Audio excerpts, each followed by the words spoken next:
Nito ay ang pagsuporta para makapag-produce ng mga libreng stories sa mga channels ni Ate Jane. Maraming salamat! Iya! Halos mapatapon ni Iya ang kanyang daladalang basket ng mga kakanin dahil sa gulat nang marinig niya ang isang malakas na tawag mula sa kanyang likuran. April? Uy, April, ikaw nga! Anong ginagawa mo dito? Balita ko'y nasa Maynila ka na raw nag-aaral ah. Masayang bungad naman ni Iya na makalapit na sa kanyang harapan ang kanyang kaibigang si April na nakasuot pa ng kanyang school uniform. Oo, Iya. Sa Maynila na nga ako nag-aaral. Hindi man nakapasok sa mga scholarship, alam mo na, mahina naman talaga ang ulo ko pero pinag-aral pa rin ako ni Kuya sa kursong gusto ko. Mabuti na nga lang at nakasampa na ulit siya sa barko kaya naman po-provide niya na yung pang-tuition ko. Pero teka, maiba tayo. Napadaan ako kanina kina Aling Tessie. Narinig ko ang nanay mo nung magtanong si Aling Tessie sa kanya. Hindi ka na raw magtutuloy sa kolehiyo? Taas kilay na tanong ni April kay Iya. Masakit at mahirap man sa loob niya ay kailangan niya pa rin tanggapin ang katotohanan at realidad na sa buhay nila ngayon, hindi na makakaya pa ng kanilang ina na sabay-sabay pa silang papag-aralin ito. Oo April, tama ka. Totoo yung narinig mo. Nagpasya na akong tumigil muna sa pag-aaral. Alam mo na, para makatulong kay mama.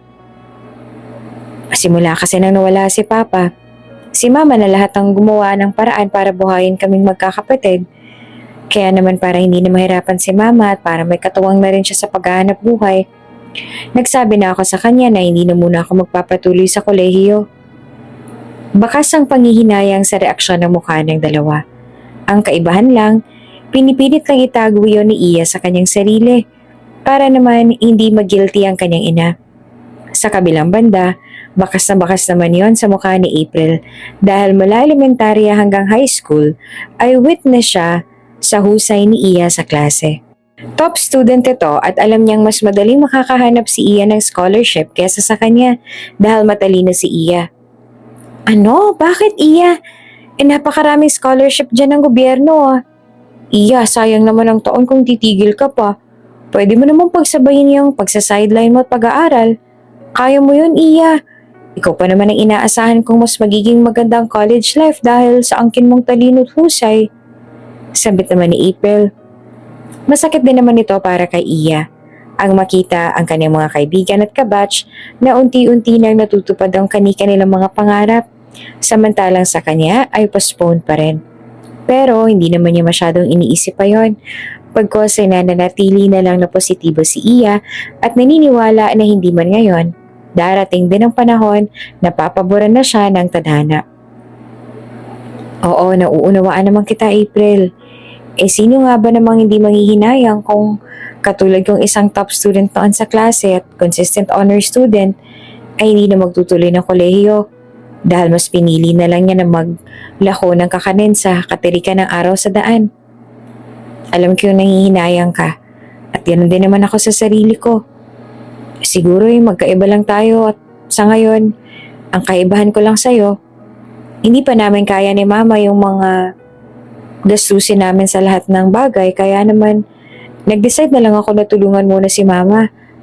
Bago pag nakaipon na ako, saka ako babalik muli sa kolehiyo. Paliwanag naman ni Iya kay April. Bumuntong hininga naman si April.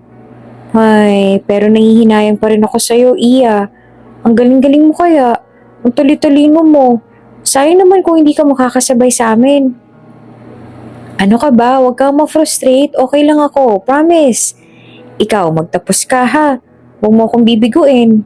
Sabi pa ni Iya. Oo naman ano. Si Mama pa ang stricto nun. At saka, pangako naman ni Kuya to dati sa akin na pag-aaralin niya ako. Kahit mahina pa ang ulo ko, gagawin ko ang lahat para makapagtapos ng pag-aaral. Sagot naman ni April.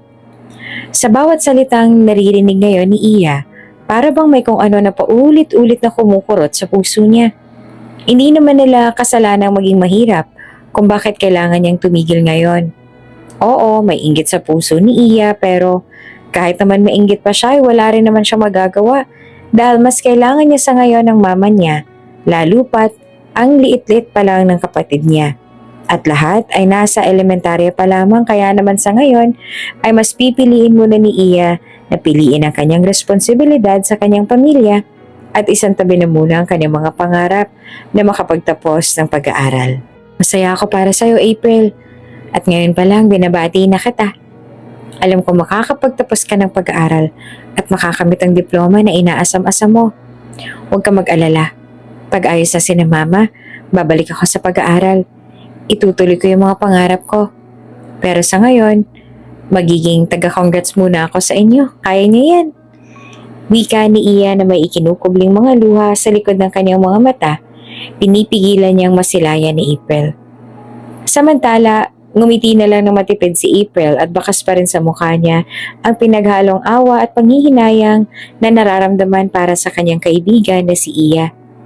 O siya, sige Iya, basta ha, pangako mo yan sa akin, magiging summa cum laude ka pa. Promise mo yan ha, aasahan ko talaga yan.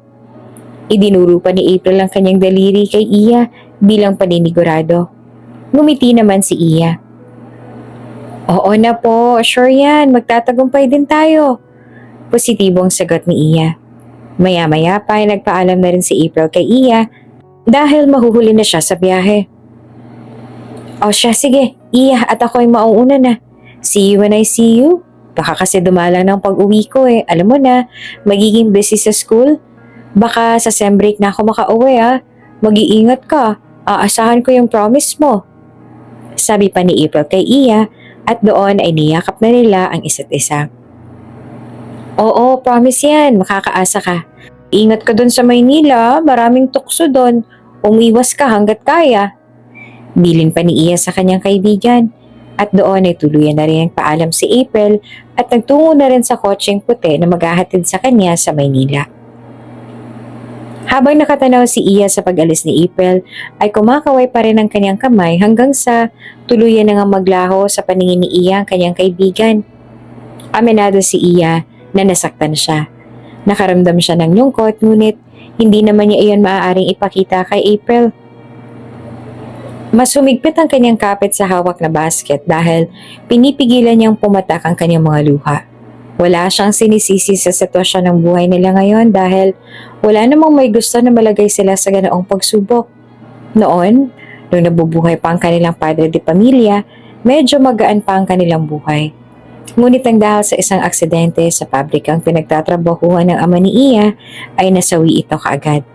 Halos bumagsak ang kabuhayan nila noon kaya naman sa murang edad ay naisipan na ni Iya magtrabaho at tulungan ang kanyang ina sa pagtitinda ng mga gulay sa palengke. At sa umaga naman ay paglalako ng mga kakanin at balot-balot pang-agahan. Kaya naman, kesa mainggit at maawa sa sarili ay nag-focus na lang si Iya sa sarili niya at pinili na lang na maging masaya para sa iba dahil naniniwala siyang may kanya-kanya namang panahon ang bawat isa. At ngayon, alam ni Iya na hindi niya pa panahon. Iya, magkano suman mo? Pagbilhan nga ako. 3.20 ho, ilang piraso ho? Tanong agad ni Iya sa kanyang buena mano. Sige, 3.20. Sige po. Walang kaate-ate si Iya na lumuhod sandali sa semento para lang kunin ang suman at nang maibalot niya na ito ay tumayo na kaagad siya. Eto ho, sabay abot niya sa babaeng bumibili. Salamat Iha, o etong bayad. Inabot naman ng Ali ang bayad at ginitian na lang ni Iya at nagpasalamat. Maraming salamat ho. Sabi niya tuluyan ng talikuran ng babae upang magsimula na maglako ng kanyang paninda. Kinagabihan sa hapagkainan ay salo-salo namang naghapunan sina Iya at kanyang ina na si Ginang Martha, kasama naman ang kanyang 3 maliliit na mga kapatid. Akin yung itlog, nakain mo na yun sa'yo eh, sabi ni RJ. Bunso sa magkakapatid, nang dakmain ni Toy ang natitira pang nilagang itlog sa may platito. Maliit yung natapat sa akin ni kanina kaya kulang yung ulam ko, meron ka pa nga eh. Sagot naman ni Toy nang nakanguso pa. Nagkatingin na naman si Ginang Martha at Iya. Pinaraya na nga ni Ginang Martha yung kanya kay Tia, kaya wala na rin itong pang-ulam ngayon. Kaya naman, para hindi na magtalo pa sina RJ at Toy, ipinaraya na rin ni Iya kay RJ ang kanyang ulam para hindi na magkahilihan pa. Oh, wag na kayo mag-away. Eto RJ, sa'yo na lang tong sa'kin. Huwag niyo nang pagtalunan pa yan nag-iisang itlog. Sabi ni Iya sa dalawa. Kinuha na rin ni Toy ng nakangisi ang natitirang itlog at saka nakokonsensya namang tinanggap ni RJ ang itlog na binibigay ng ate niya. Pero ate, wala ka ng ulam, gaya ni mama. Malungkot na sabi ni RJ sa kanyang ate. Ngumiti naman si Iya at saka nagsali ng bagoong sa platito. Ayos lang ako RJ, ito may bagoong pa. Ang sarap kaya nitong pang-ulam.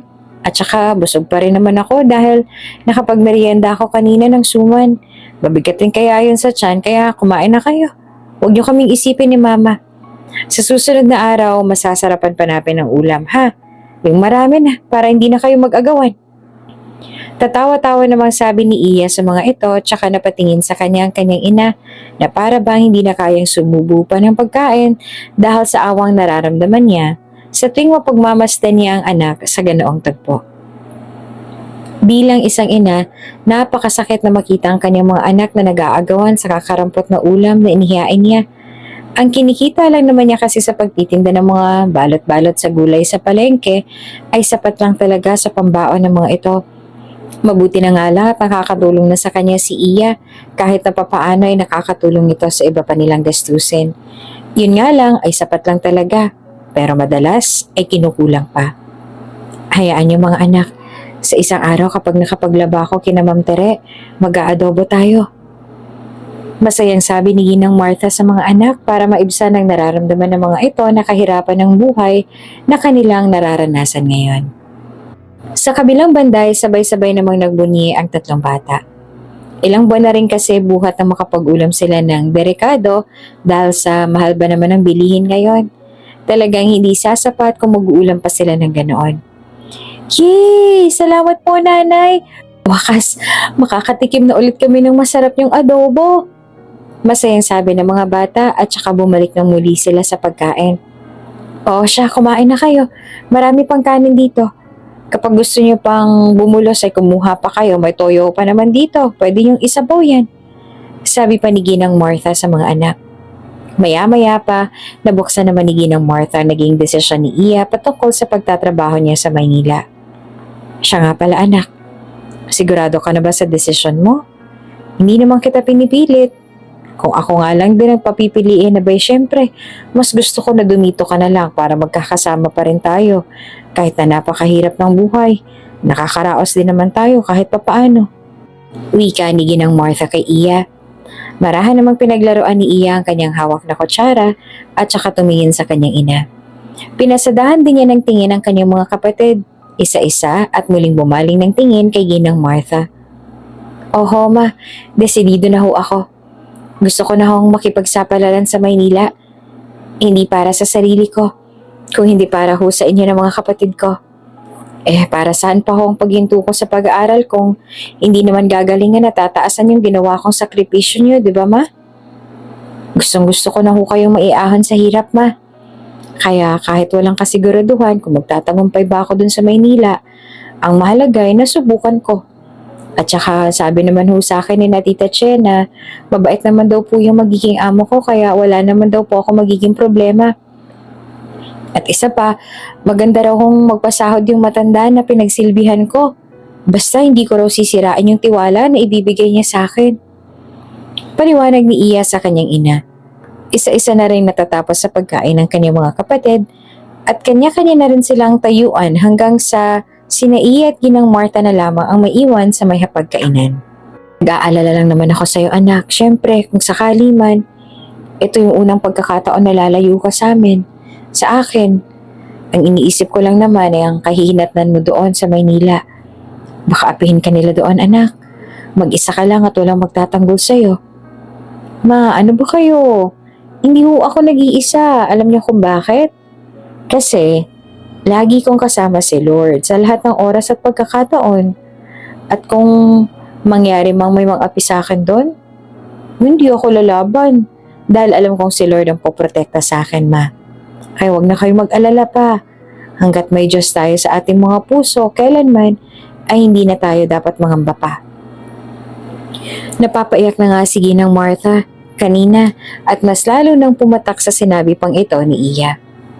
Marahan namang pinunasan ni Iya ang kanyang palad ng mga luha sa pisngi ng kanyang ina. Normal lang ito sa mga magulang na mag-alala kaya naman siya lang din mismo ang nagpapalakas ng loob ng kanyang ina para lumakas din ang loob niya. Alam niyang matibay ang support system sa kanya ni Ginang Martha. Kaya naman mas lalong nagsusumiklab sa puso ni Iyang magpursige at makaahon sa kahirapan. Konting sakripisyo lang naman to para sa kanya kumpara sa mga sakripisyo na nagawa sa kanila ng kanilang magulang. Pasensya ka na anak ha kung ginugulo ko ang isip mo. Pero kung buo na talaga yung desisyon mo, susuportahan kita anak. Lagi kitang ipagdadasal at lagi kong ipagpapasalamat na kami ng papa mo pinagpala sa lahat ng mga naging magulang dahil ibinigay ka niya sa amin. Hindi man maalwan na buhay ang nadatnan mo sa mundong to, pero nagpapasalamat pa rin ako dahil may mabuti kang puso. At alam ko sa oras na to, nasaan man ang papa mo, sigurado ako masaya yun dahil nakapagpalaki kami ng isang anak na matapang, masunurin, mapagmahal sa pamilya at mga kapatid. At higit sa lahat, may mabuting puso. Higit pa yan sa diploma anak. Higit pa yan sa taas ng pinag-aralan. At lagi mo yung dadalhin saan ka man magpunta na kahit wala ka maipagmamalaki na diploma sa lahat, na kahit wala ka masabi na natapos mo, ang mahalaga, mabuti kang tao. May mabuti kang puso. At ito lagi ang tatandaan mo anak. Mas mabuti pa ang mangmang na may mabuting asal kesa sa nakapagtapos na mapagmataas at may masamang ugaling umaalingasaw. Lagi akong proud sa iyo anak. Mahigpit na hinawakan ni Ginang Martha ang mga kamay ni Iya habang sinasabi ang mga salitang yon sa garalgal na boses. Habang si Iya naman ay pilit pa rin pinipigil ang kanyang mga luha na pumatak para hindi na rin siya makadagdag pa sa mabigat na emosyon na nararamdaman ngayon ng kanyang ina. Naku ma, pinapaiyak mo naman po ako eh. Dapat matapang lang tayo ma, bawal lang mahina. Kayo nagturo niyan sa akin, di ba? Na dapat laging malakas ang loob. Kaya papakatatag po ako ma, para sa inyo ng mga kapatid ko. Ganon ko po kayo kamahal. Samit ni Iya sa kanyang ina na punong-puno naman ng emosyon at pagmamahal. Nang mapagtanto ni Ginang Martha na tama ang kanyang anak, ay saka pa lamang niya pinunasan ang kanyang mga luha. Mabilis nang pinalitan ng mga ngiti sa labi ang kaninang nalulungkot niyang itsura. Oo nga, tama ka nga anak. Napaka-emosyonal ko talaga. Dapat tong nagpapalakas ng loob mo ang nangyayari. Ako po tong pinapatahan mo. Pasensya ka na at nagkaroon ka ng mama na iyakan at mababaw ang luha. Ayos lang ho yun ma.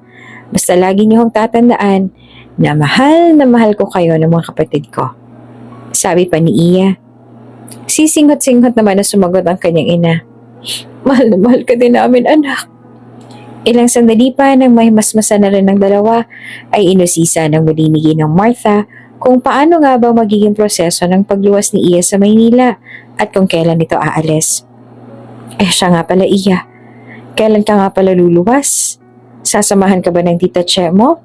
Abay dapat lang at hindi ka pa naman sanay bumiyaheng mag-isa lalo pat Maynila ang pupuntahan mo. Tanong ni Ginang Martha. Ang tita Che na tinutukoy nila ay isang pinsang buo ni Ginang Martha sa mother side niya at ito rin ang pinaka-close niya sa lahat ng kanilang magpipinsan kaya naman kampante rin ang loob ni Ginang Martha na maayos naman ang pagdadala nito kay Iya. Opo ma, sa katunayan po ihahatid daw po niya ako doon sa pagtatrabahuhan ko. Sa isang araw daw po ma. Huwag ko na raw pong alalahanin ng pamasahe at siya na raw pong sasagot. Sabihin ko na lang daw po sa inyo. Magalang na sagot naman ni Iya habang nililigpit ang kanilang pinagkainan.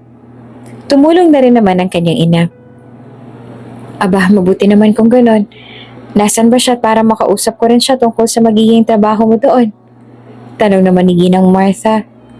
Ang alam ko ay nandun pa rin siya sa kaibigan niya eh. Tsaka lang siya pupunta dito pag aalis na kami. Nag-chat lang kasi kami nung isang araw.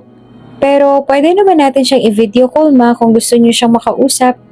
Busy ka kasi kayo nung nakaraan kaya nalimutan ko na rin ipailala sa inyo.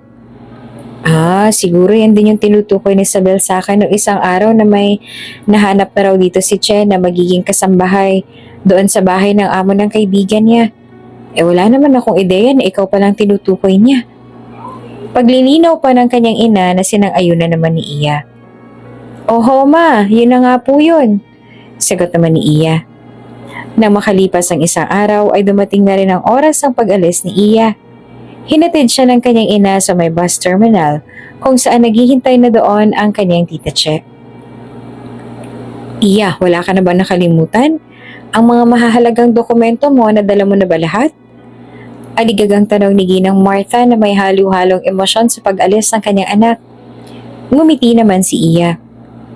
Opo ma, bago po tayo umalis ay siniguro ko po muna ang lahat ng mga gamit na kailangan kong dalhin at nasa bag ko na po yun lahat.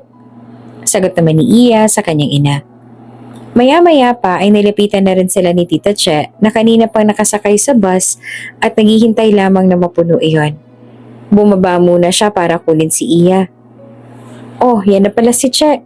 Sambit ni Ginang Martha nang matanaw niya na ang kanyang pinsan. Martha, Iya, handa ka na ba? Naisave na kita ng upuan doon at iilan na lang ang kulang ay aalis na rin yung bus. Martha, hihiramin ko muna tong anak mo ha. Baka naman makaiyak ka pa. Pabirong bungad ni Tita Che kina Iya. Hindi na nga sana magiging emotional noon si Ginang Martha, ngunit nang dahil sa biro ni Che ay unti-unti na naman siyang natiteary-eyed. Nako Che, ingatan mo tong anak ko ha, sa'yo ko ipinapaubaya yan. Maluhaluhang sabi pa ni Ginang Martha sa pinsang si Che. Tatawa-tawa naman itong sumagot. Abay oo naman Martha, no? Sagot ko tong si Iya. Tsaka huwag kang mag-alala pa. Ito naman akala mo'y mag-a-abroad tong si Iya. Hindi naman malaman ni Iya kung siya ba'y matatawa o ano dahil sa pabirong sagot na ito ni Tita Che sa kanya. Nako Che, sabihin mo nang gusto mong sabihin, OA na kung OA, pero walang makakapigil ng luha ko. Wala ka pa kasing anak kaya nasasabi mo yan. Sagot naman ni Ginang Martha. Grabe, tumagos yan Martha ha? Tugon ni Che. Batid naman ni Iya na sobrang close lang daw ng dalawa, kaya ganun silang magbatuhan ng salita at alam niyang wala namang ibang intensyon ng dalawa sa kanilang mga sinabi. Kaya naman sumingit na rin sa usapan si Iya sa usapan ng dalawa. O siya, baka ho kung saan ba mapunta yung usapan at tayo na huy mauna Tita Che. Ma, tatawag ako palagi sa inyo kapag wala akong ginagawa doon. O di kaya kung di naman ako busy. Huwag niyo na ho akong pakaisipin ha. Lagi niyo lang ho akong isama sa mga panalangin ninyo. Huwag ho kayong mag-alala. Kapag nakahiling po ako ng day off o leave sa magiging amo ko, ay uuwi ho ako dito at dadalan ko kayo ng maraming mga pasalubong, pati mga kapatid ko. Pangako ko ho yan, ma. Nangingilid na rin ang mga luhang sabi ni Iya sa kanyang ina. Doon ay pinunasan na rin ni Ginang Martha ang kanyang mga luha. Pangako mo yan anak ha? Hindi kalaunan ay nagdesisyon na rin ng dalawa na tumuloy na nga. Hindi doon nagtatrabaho ang tiyahin niya.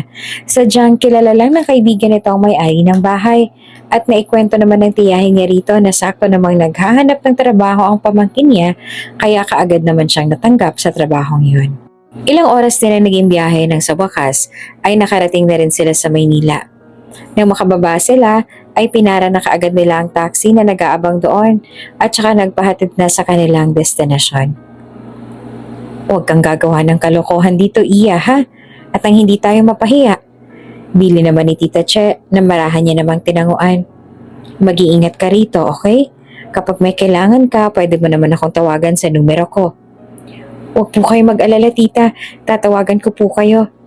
Saan nito na tinanguan na lang ng tiyahin niya. Nang makapagpaalam na si Tita Che at nang makasigurong ayos na doon si Iya, ay sumama na rin ng dalaga sa isang kasambahay na sumalubong sa kanya doon. Nang sinamahan na nga siya ng isa sa mga kasambahay na pumasok sa loob, ay wala na siyang ibang nagawa kundi ang iwan niya na ang kanyang tiyahin upang makapanhik na nga silang dalawa sa loob. Maraming kasambahay ang bahay na yon kaya ang bawat nagtatrabaho doon ay may kanya-kanyang area ng trabaho. May ilang nakatoka sa paglilinis ng bakuran. May ilang nagtatrabaho sa hardin. Meron sa kusina, meron sa poolside at marami pang iba. Hindi na nga niya mabilang ang mga kasambahay na naroroon. Sa katunayan nga ay nahihiwagaan pa rin siya kung bakit kailangan pa nila ng kasambahay gayong marami naman palang nagtatrabaho sa mansyon na iyon. Ako nga pala si Sarah at ako maghahatid sa iyo sa guest room kung nasan si Don Samuel. Pakilala ng babaeng natitiyak niyang kasing edad niya lang. Unang ang napuna ni Iya ang uniforme nito na anime mga anime characters at sa pakiwari niya, ultimo ang ginamit na tela doon ay sadyang mamahalin din. Kung hindi ako nagkakamali, mga 25 anyos ka pa lang? Ah, oo. Sagot niya sabay nahihiyang umiti sa dalaga. Pareho tayo? Iya. Iyang pangalan ko. Tugon ni Iya at ngumiti naman si Sarah. Ang cute naman ng pangalan mo, Iya. Salamat. Sagot nito sa kanya bagong ngumiti na marahin. Bakit ka nga pala huminto sa pag-aaral mo? Pagpapatuloy pang usisa ni Sarah. Kailangan ko kasing tumulong sa nanay ko Walang din kasing inaasahan niyang tutulong sa kanya. Sagot niya na marahan naman itong tinanguan.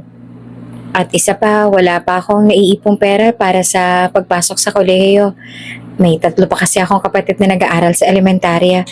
Hindi naman kami kayang pag-aralin ng nanay ko ng sabay-sabay kaya huminto ako. Ganun ba? Sabi niya na marahan naman niyang tinanguan. Tumingin siya halos sa kabuuan ng bahay at halos sumanga siya sa mga mamahaling mga vase na nakita niya roon. Hindi rin pangkaraniwan ang mga muebles na nasa loob ng bahay, kaya natitiyak niya ang malaki ang halaga ng mga ito kung sakali mang ibebenta. Dito na ako lumaki sa bahay na to at maraming na rin akong nalalaman kay Don Samuel. May dahil na pagmamalaki nitong sabit na marahan niya namang tinanguan bago sila nagdesisyong umakyat na sa hagdan patungo sa guest room. Hindi pa naman ganong katanda si Don Samuel, pero dahil nga sa kondisyong meron siya ngayon, kailangan niya na mag-aalaga sa kanya kahit na ayaw niya. Hindi mo naman siya kailangang alagaan na parang bata. Ang gusto lang niya ay may aalalay sa kanya. Hindi kasi siya yung katulad ng iba na porke mayaman ay iaasa na sa lahat sa katulong ang lahat ng bagay. Nako, wala akong masabi sa kabaitan ni Don Samuel.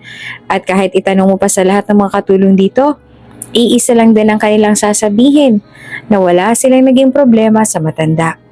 Kulang lang kasi kami ng hardinera ngayon dahil ang iba naming mga kasamahan ay pinadala doon sa isa pa niyang mansyon kaya nahating mga tauhan niya. Kwento ni Sarah kay Iya. Habang nakikinig si Iya ay para bang unti-unti nang nabubura ang kaba sa kanyang puso base sa mga sinabi ni Sarah sa kanya.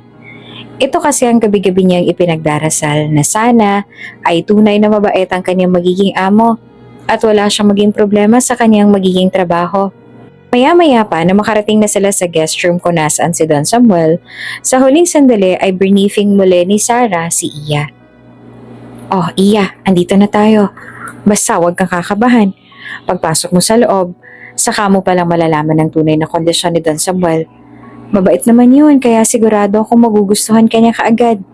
Saka huwag ka mag-alala. Sasamahan naman kita sa loob. Tara na. Salamat sa paalala, Sarah, ha? Nang makapagpasalamat na si Iya ay kumatok muna si Sarah bago tuluyang buksan ang pinto. Don Samuel, narito na po kami, kasama ko po si Iya, ang ating bagong hardinera. Panimulang sabi ni Sarah. Nadata nila doon si Don Samuel na kasalukuyang nakaupo sa dulo ng kanyang kama at nakaharap sa may malawak na malaking bintana. Lampasan ng hangin doon mula sa labas kaya iyon ang paboritong spot ni Don Samuel. Na makapagsalita si Sarah hindi pa kaagad tumugon ng matanda bagkos ay marahang lumingon muna sa kanyang tagiliran. Doon napansin ni Iya na nakasuot ito ng itim na salamin at may katabi pang baston. At doon ay parang alam na rin niyang tinutukoy ni Sarah na kondisyon nito. Magandang araw ho, Don Samuel. Ako po si Iya. Ako po yung na-refer ni Tita Chen na maging kasambahan niyo po dito sa inyo. Magalang, ngunit nauutal na wika ni Iya. Maya-maya pa ay sinetnisa ni Don Samuel si Sarah upang hilahin ang mga tumutunggang upuan nito at magpatulong na maupo doon. Ali po kayo, Don Samuel, tutulungan ko na po kayo. Inabot ni Sarah ang 2 kamay ng matanda, tsaka marahan ang tinulungang makaupo sa may tumutumuang tumbang upuan nito. Salamat, Sarah. Kalmadong tugon naman ni Don Samuel kay Sarah. Nang makaupo na ang matanda, ay bumalik ng muli si Sarah sa kinatatayuan niya kanina sa tabi ni Iya.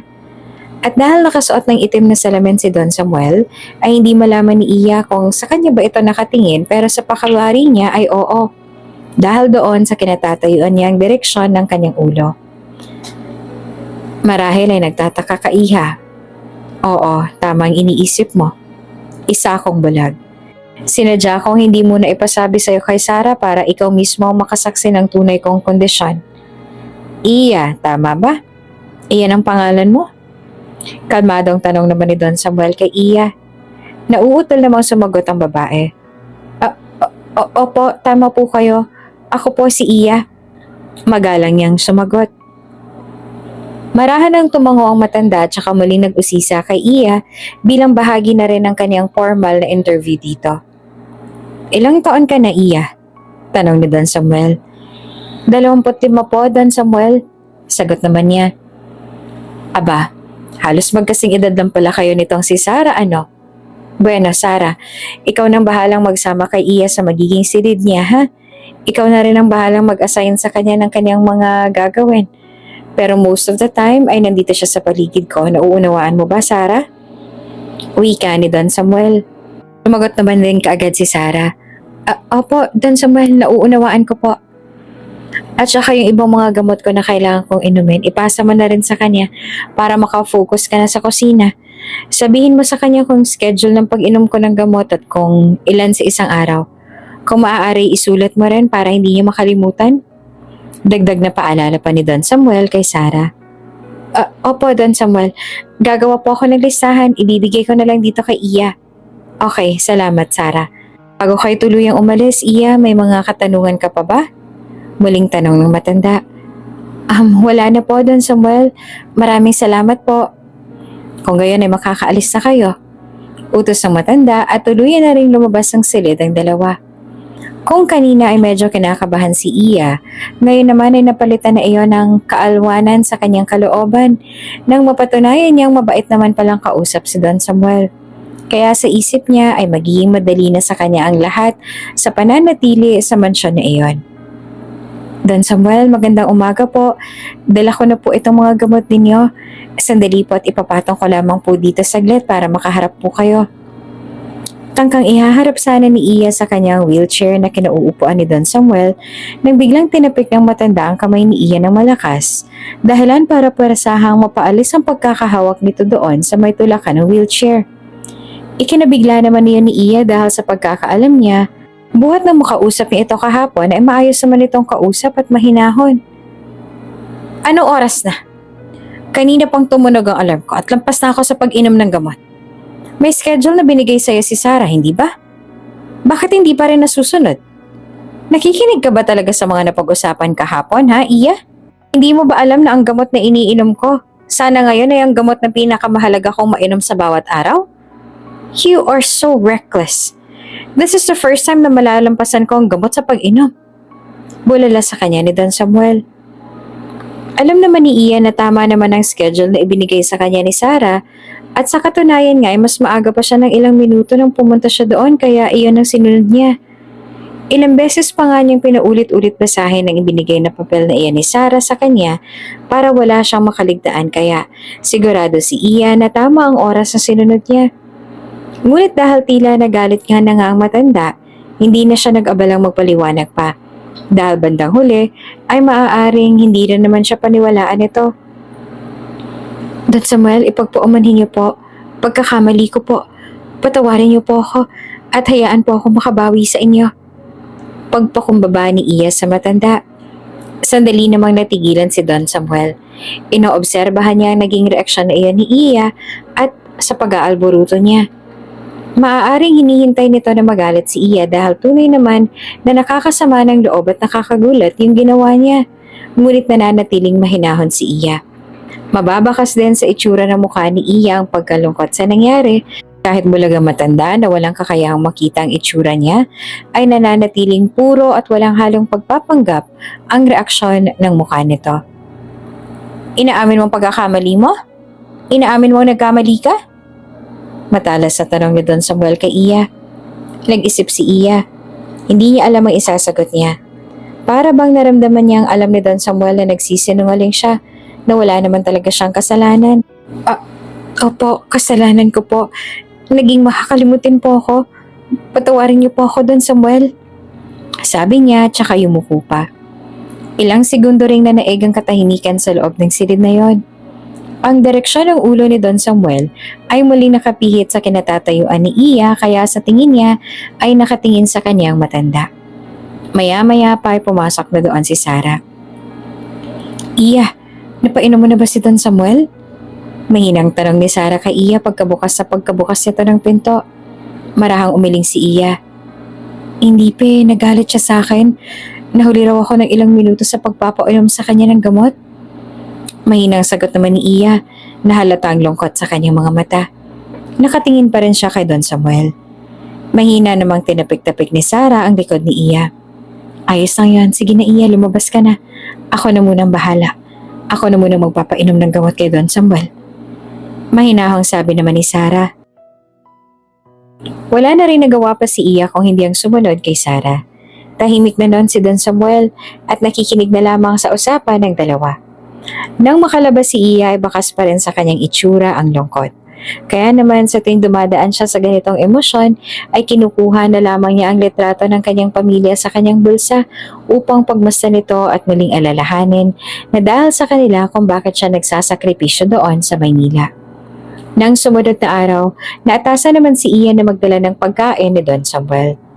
Nang marating niya muli ang pinto ng kwarto, bago siya pumasok ay huminga muna siya ng malalim at hiniling sa kanyang isip na sana ay good mood na itong si Don Samuel.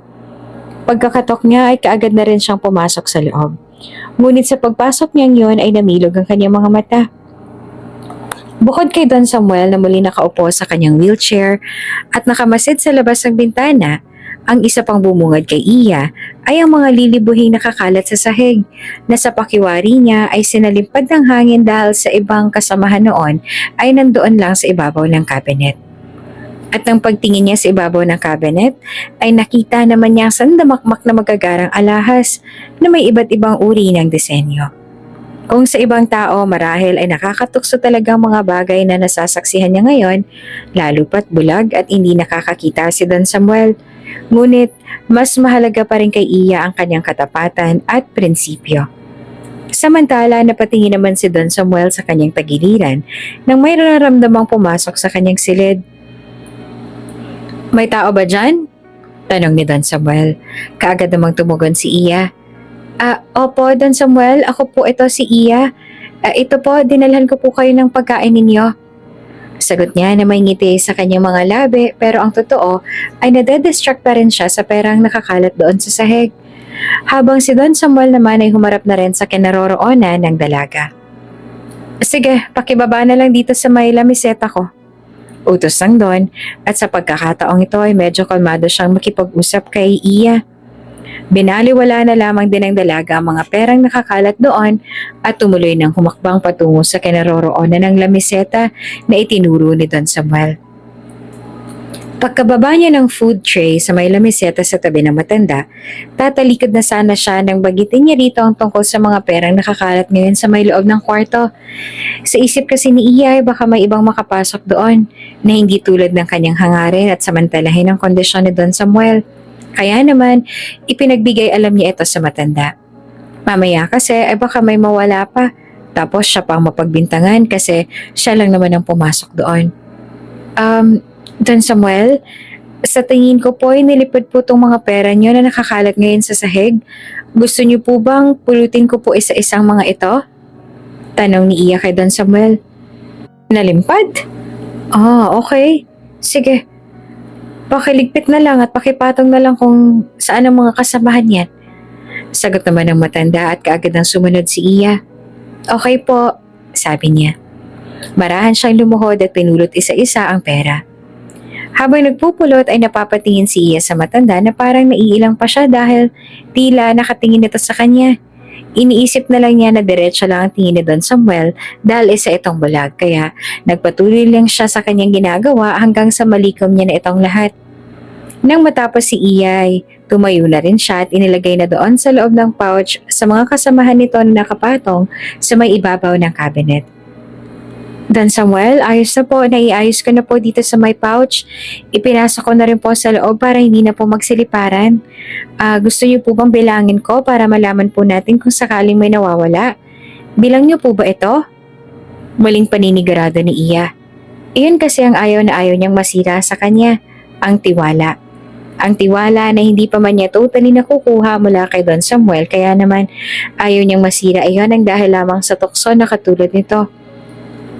Maya-maya pa ay sumagot na si Don Samuel. No need, iwanan mo na lang dyan. Ako nang bahala dyan. Mahinahon naman niyang sabi. Sumunod naman kaagad si Iya. Ngunit sa halip na lumabas na ay muli siyang nagtanong kay Don Samuel.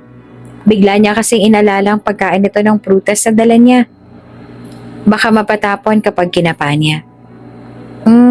Okay po, sige po. Siya nga pala, kaya niyo po bang kumain mag-isa? Hindi po ba kayo mahihirapan? Pwede ko po kayong tulungan. Magalak na alok ni Iya kay Don Samuel. Prutas lang naman yan, hindi ba? Kaya ko na yan. Kakapain ko na lang. Sagot naman ng matanda. Biglang nagtaka si Iya. Paano malalaman ni Don Samuel na prutas ang dala niya gayong hindi naman niya nito nasasabi sa matanda?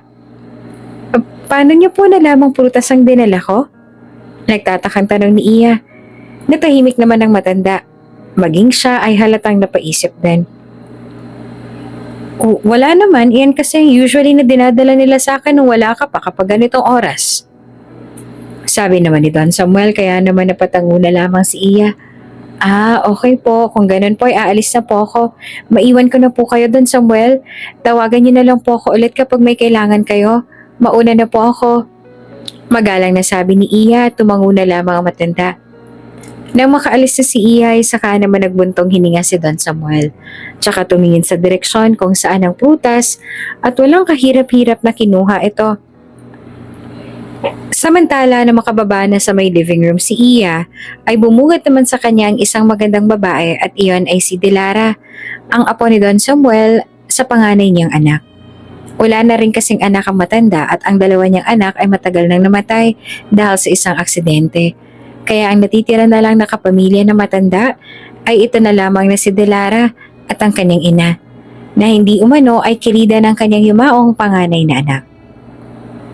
Sarah, where's Grandpa? Pakisabi na nandito na ako. Malakas na sabi ni Delara sabay hawi ng kanyang buhok patalikod. Sakto naman at naroon si Iya kaya napatingin siya rito. And who are you? Bagong katulong ka dito? Taas kilay na tanong ni Delara tsaka marahang ibinaba ang suot niyang salamin. Ngumiti naman si Iya at tumayo na maayos. Magandang araw po, opo, bago lang po ako dito. Magalang niyang sagot. Ilang segundo rin nakatitig si Delara kay Iya na pinasadahan pa nito ng tingin mula ulo hanggang paa. I see. Nagdagdag na naman pala nakatulong si Grandpa. Anyway, where is he? Taas kilay na tanong ni Delara. Naroon po siya sa silid niya. Gusto niyo po bang samahan ko kayo? Tugon naman ni Iya, ngunit umiling si Delara at itinaas na ang kanyang suot na salamin. Hindi na, huwag na. Kaya ko na mag-isa. Sabi niya tsaka tumalikod na at nagtungo na sa may hagdanan paakyat sa silid ni Don Samuel. Habol pa rin ang tingin sa kanya ni Iya sa pagtataka kung sino yung babae. Nagkibit balikat na lang din siya at nagtungo na rin sa kusina kung nasaan si Sarah. Samantala, nang makarating naman si Delara sa silid ng kanyang lolo, ay binuksan na kaagad niya ang pinto. Grandpa, kamusta ka na? I'm here, your favorite apo. Hindi ka pa rin ba nakakakita? Bungad na tanong ni Delara sabay kuha ng isang alahas. Gawain niya ito noon pa man na sinasamantala ang kalagayan ng kanyang lolo. Ngunit kung sa inaakala niya ay mauutakan niya si Don Samuel, ay doon siya nagkakamali. Naghahanap lamang ang tiyempo ng matanda kung paanong tatapatin ang kanyang apo. Pero sa ngayon, mananatili muna siyang bulag para sa kanyang naiisip na plano. Oo, tama. Hindi tunay na bulag si Don Samuel. Nagpapanggap lamang ito para makilati sa mga taong nakapaligid sa kanya. Kung sino ba talaga ang tunay na nagmamalasakit sa kanya at yung hindi gagamitin ang kanyang kahinaan. Sa kabilang banda ay sumagot naman si Don Samuel. Delara? I thought you're in Paris. Kailan ka pa nakabalik ng Pilipinas? Tono pa lang kasi ng pananalita ni Delara ay alam na alam ni Don Samuel na si Delara iyon. Umupo naman si Delara sa may dulo ng kama kung saan malapit sa matanda. Yesterday lang, Grandpa. Nagpaalam ako kay Mommy na pumunta dito para bisitahin ka. Hindi ka pa rin ba nakakakita? Tanong ni Delara sa kanyang lolo. Inilapit pa ni Delara ang kanyang mukha sa mukha ni Don Samuel upang siguruhin na hindi pa nga ito nakakakita. Sad to say, hindi pa rin. That's why I'm hopeless right now. Sagot naman ni Don Samuel. Nalungkot naman ang mukha ni Delara nang marinig iyon. Ngunit ilang segundo rin ay bigla naman itong umisi at sumagot na para bang isang maamong tupa. At kitang-kita ni Don Samuel ang reaksyon na yun ni Delara na magpanggap at mapagkunwari. Oh, don't be sad, Grandpa. Ang mahalaga, marami pa rin namang nagmamahal sa'yo. Don't worry, okay? Don't be sad na. Sabi pa niya sabay hawak sa pisngi ng kanyang lolo. Halata namang plastic lamang ang pakikitungo ni Delara sa kanya dahil ang tunay na habol lang naman niya at ang kanyang ina kay Don Samuel ay ang sa kanya mapupunta ang lahat ng yaman nito kaya naman ngayon ay todo ang pagpapasipsip niya. Sinakyan na lang din ni Don Samuel ang reaksyon na iyon ni Delara. Oh, that is so sweet of you. Thank you, Delara. Anyway, kumain ka na ba? Magpapahanda ako ng pagkain. Tanong ni Don Samuel tsaka iniba na ang usapan. Umiling naman si Delara tsaka tumayo na at muling nagtungo sa may cabinet upang kumuha ng ilang lilibuhin.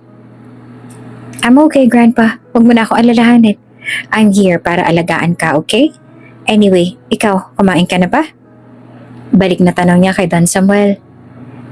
Yes, nadala na ako ng pagkain ni Iya. Sagot naman ito. Natigilan naman si Delara nang banggitin ni Don Samuel ang pangalan ni Iya. At naisip niya na ito marahil yung bagong katulong na nakausap niya sa my living room. Iya? The new maid? Taas kilay na tanong pa ni Delara. Tumango naman si Don Samuel. Oo, nagkausap na ba kayo? Tanong naman ni Don Samuel.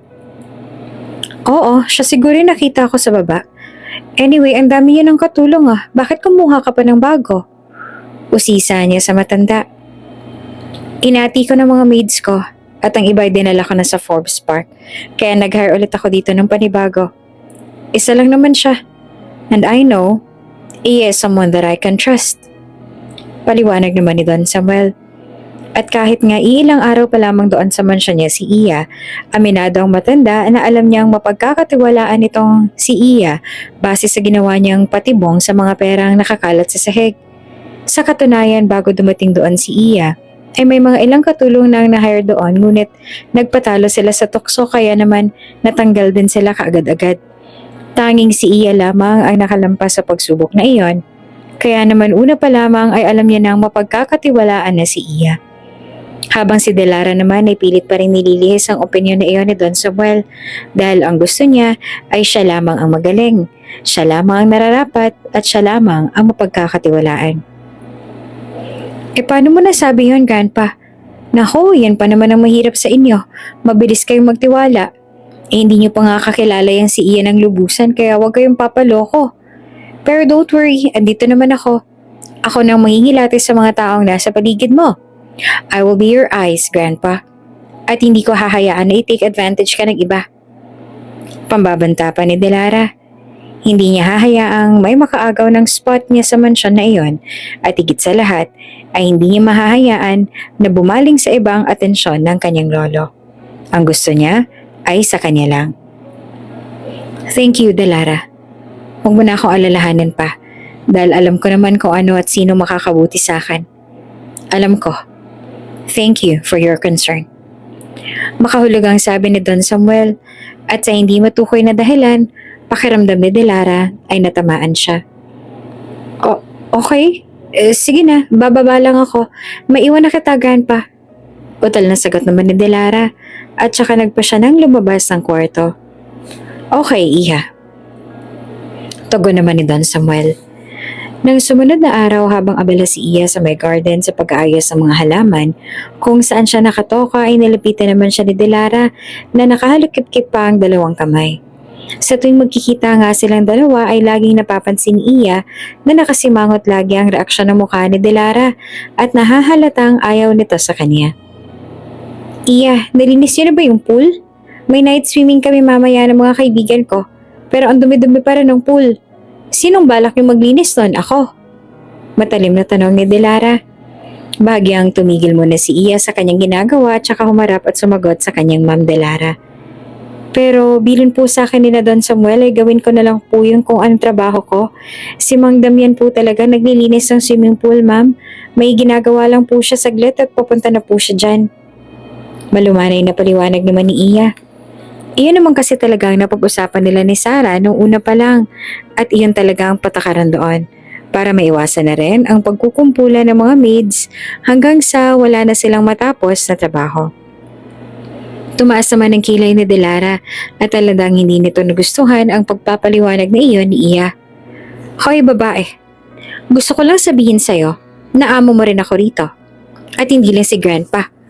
And sooner or later, kapag namatay na siya, mapapasakin na lahat ng to at ako na magpapasweldo sa inyo. Kaya kung anong inuutos ko sa'yo, gagawin mo. Naiintindihan mo ba? Wala kang karapatang sumatsat ng kung ano-ano o magreklamo. Kapag ang gusto ko ay ikaw ang maglinis ng swimming pool, gagawin mo. Hindi yung magtuturo ka pa. Linisin mo na. Baliw sa kanya ni Delara. Nanggagalaiti nga sa galit ang babae kahit wala namang masama sa sinabi ni Iya. Wala rin namang choice si Iya kung hindi sundin ito dahil tama naman siya na nakatulong lang siya doon at kahit na papaano ay amo pa rin niya si Delara. Kaya kahit na alam niyang mali ang kanyang gagawin, ay gagawin na rin niya para lamang hindi siya pag-initan pa ng bruhang babae. Masusunod po, Ma'am Delara. Pasensya na po. Paumanin ni Iya nang nakayoko. Inirapan lang siya ni Delara tsaka tinalikuran na si Iya. Kaya naman inayos na muna ni Iya ang hose sa kanyang kasalukuyang hawak at tsaka nagtungo na sa may pool area upang iyon naman ang linisin. Papunta sa may balcony sa itaas si Sarah nang matanawan niya si Iya na naglilinis sa may pool area kaya naman nilapitan niya ito kaagad. Iya! Uy! Bakit ikaw ang naglilinis yan?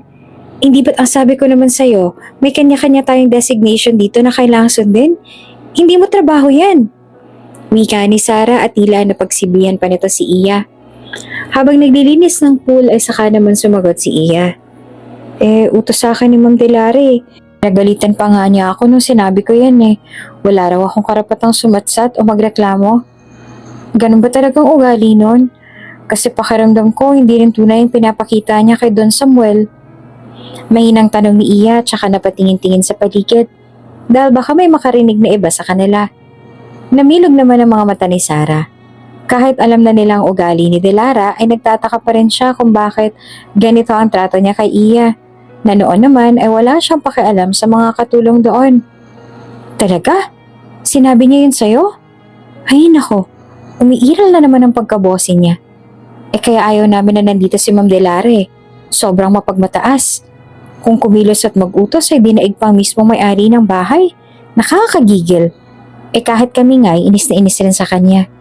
Hay, tapusin mo na nga kaagad yan kasi baka pag-initan ka pa niya. Desmayadong sagot naman ni Sarah. Oo, tatapusin ko na lang to. Bala ko rin kasi sanang ipasyal sa my garden si Don Samuel para naman makalanghap siya ng sariwang hangin. Nakangiting sabi naman ni Iya. Okay, sige Iya. Mauna na ako at may gagawin pa ako sa kusina. Bilisan mo na dyan ha at papupuntahin ko na rin si Mang Damian dyan. Sige Sarah, salamat. Nang makaalis na si Sarah ay muli namang ipinagpatuloy ni Iya ang paglilinis ng pool. Kung tutuusin naman ay ayos lang naman talaga yan sa kanya dahil sanay naman talaga siya sa mga pisikal na gawain. Sa katanayan ay si Sarah pa nga ang pumipigil sa kanya na sundin ang utos na yun ni Delara. Ngunit para kay Iya, kung kaya naman niya, bakit hindi pa niya gawin? Hindi naman yun mabigat para sa kanya. Ayaw din niyang magkaroon pa ng kasamaan ng loob doon sa mansyon, lalo pat ang kinakalaban niya ay mismo ang amo niya. Kaya naman lagi na lang itinatatak ni Iya sa kanyang isip ang laging bilin sa kanya ng kanyang ina na sa anumang oras at pagkakataon ay laging piliin ang maging isang mabuting tao at laging magpakumbaba. Samantala, dahil magkakaroon ng pool party si Delara sa mansyon ng kanyang grandpa, ay napagpasyahan din ng kanyang mommy na si Faustina na pumunta rin doon, lalo pat na ikwento na rin ni Delara sa kanyang ina ang tungkol kay Iya. Hindi naman iyon nagustuhan ni Ginang Faustina kaya naman pumunta na rin siya sa mansyon. Sa kabilang banda, katulad ng ipinangako ni Iya kay Don Samuel, ay inilabas niyang matanda sa silid nito upang dalhin sa garden ang makalanghap naman ng sariwang hangin. Ngayon nang po ba ulit kayo nakalabas, Don Samuel? Mahinahong tanong naman ni Iya kay Don Samuel. Naupo muna siya doon sa may bench. Yes. The last time na lumabas ako ng kwarto ko is nung sinamahan din ako ni Sarah sa farm ko para bisitahin ang mga tao doon. Buhat kasi nang mabulag ako, ay hindi na ako nakakalabas ng bahay dahil na rin syempre sa frustration. Pero you know, that's life. We have to continue and fight, right, Iya? Sabi naman ni Don Samuel. Ngumiti naman si Iya at tumango. Opo, tama po kayo, Don Samuel. Kahit gaano pa po kabigat o kahirap yung mga pinagdadaan ng pagsubok, hindi dapat natin sinusukuan. Sa halip ay ngitian lang natin. Kasi gano'n naman talaga ang buhay. Laging may nakaakibat na problema at pagsubok. At yung bagay na yon, ang kailanman, di natin mapipigilan o matatakasan. Kaya bilib po ako sa inyo, Don Samuel. Dahil kahit hindi kayo nakakakita, hindi pa rin yan nagiging hadlang para sumuko kayo sa buhay. At sobrang hinahangaan ko po kayo pagdating sa bagay na yan. Paliwanag ni Iya at talagang damang-dama niya nga ang bawat katagang binibitawan niya na nararamdaman din ni Don Samuel. Ilang sandali pa ay iba naman ang napuna ng matanda. Magaling ka magsalita ha? Ano nga ulit ang tinapos mo? Tanong ni Don Samuel kay Iya. Masigasig na sumagot naman si Iya. Senior high school po. At kung hindi niyo po na itatanong ay consistent honor student po ako from elementary hanggang senior high. Pagmamalaki pa niya kaya naman napangiti ang matanda. Wow! Ikaw naman palang mas nakakabilib eh. Anyway, kaya ka ba tumigil mas pinili mong maging katulong ay dahil sa financial problem? Tanong niya. Nakakahiyaman pong aminin pero opo, yun nga pong dahilan. Wala na po kasi akong tatay at tanging si mama na lang pong kumakayod para mabuhay kami. Maliliit pa po ang mga kapatid ko at lahat po sila nasa elementarya pa kaya ako na lang po nagparaya. Kaya nung di ko pa po alam yung trabahong to, tumutulong po ako kay mama sa pamamagitan ng pagtitinda ng mga agahan at kakanin, pandagdag po sa baon ng mga kapatid ko sa eskwela. Sagot naman ni Iya tsaka tumangutango ang matanda. Ang hirap pala ng pinagdaanan mo, Iya. Pero tila hindi ka man lang nagrereklamo. Dagdag pa ni Don Samuel at ngayon ay tila nagbabago na nga ang pakikitungo sa dalaga. Wala naman pong silbing magreklamo eh. Ang mahalaga po ay patuloy na pagtulong at pagmamahal sa pamilya. Ang mga pagsubok, bahagi lang po yun ng buhay. At kung maaari mong gawing inspirasyon ng bawat paghihirap, di mas maganda po. Sabi pa ni Iya. Lalo namang napangiti si Don Samuel na napatangu-tangu pa ang ulo at tila ba'y sumasang-ayon talaga siya sa sinabing iyon ni Iya. At tuluyan na nga humanga siya dito sa dedikasyon sa mga bagay na ginagawa niya. Talagang kahanga-hanga ka, Iya. Kung may pagkakataong nakakalimutan mo ang iyong sariling mga pangarap, sana'y maalala mong maraming naaapektuhan ng iyong dedikasyon at sakripisyo. Sagot pa ni Don Samuel. Nginitian din siya ni Iya. Maraming salamat po, Don Samuel. Ang mga salitang iyon po ay malaking tulong po rin sa akin. Sana nga po ay magpatuloy pa ang mga magagandang pagkakataon at oportunidad na dumarating sa akin para mapagbuti ko pa po ang sarili ko at makamit ang mga pangarap ko balang araw. Sabi niya. Sinigurado naman iyon ni Don Samuel. Sigurado magkakaroon ka ng magandang kinabukasan, Iya. Ang iyong pag-uugali at determinasyon, sapat yung dahilan para malaman mo na malayo talaga ang iyong mararating. Nagpatuloy pa ang pag-uusap nila. At habang naglalakad sa garden ay tila lumiliwanag ang paligid para kay Don Samuel. Ang mga pag-asa at pangarap ni Iya ay tila nagbigay ng bagong sigla sa kanya. At ang simpleng paglalabas sa garden ay tila nagbigay ng bagong pananaw sa kanyang buhay, lalong-lalo na kay Don Samuel. Habang naglalakad sina Iya at Don Samuel sa ilalim ng Peralgo, masasabing tunay na gumaan ang pakiramdam ng matanda dahil sa sariwang hangin. Ngunit sa hindi kalayuan nakita sila ni Delara. Ang mukha nito ay nagngangalit. Ang mga mata ay nanlilisik habang itinaas ang isang kilay. Busy talaga tong babaeng to. Talagang ginagalit niya ako. Singal ni Delara sa kanyang sarili, punong-puno ng inis. Hindi naman nag-atubili pa si Delara at agad niyang nilapitan si Iya at Don Samuel. Ang bawat hakbang ay tila punong-puno ng puot. Ang galit sa kanyang boses ay halata sa kanyang bawat salita. Iya! Malakas na tawag ni Delara na ang boses ay naglalaman ng matinding pagkadismaya. Anong ginagawa mo dito sa labas kasama si Grandpa? Alam mo namang hindi nakakakita yung si Grandpa, diba? Sa halip na makatulong ka, mas lalo ka lang nakakadagdag ng abala. Mabilis na napalingon naman si Iya kay Delara. Naisip at nakita niya ang kaseryosohan ng reaksyon ng mukha nito.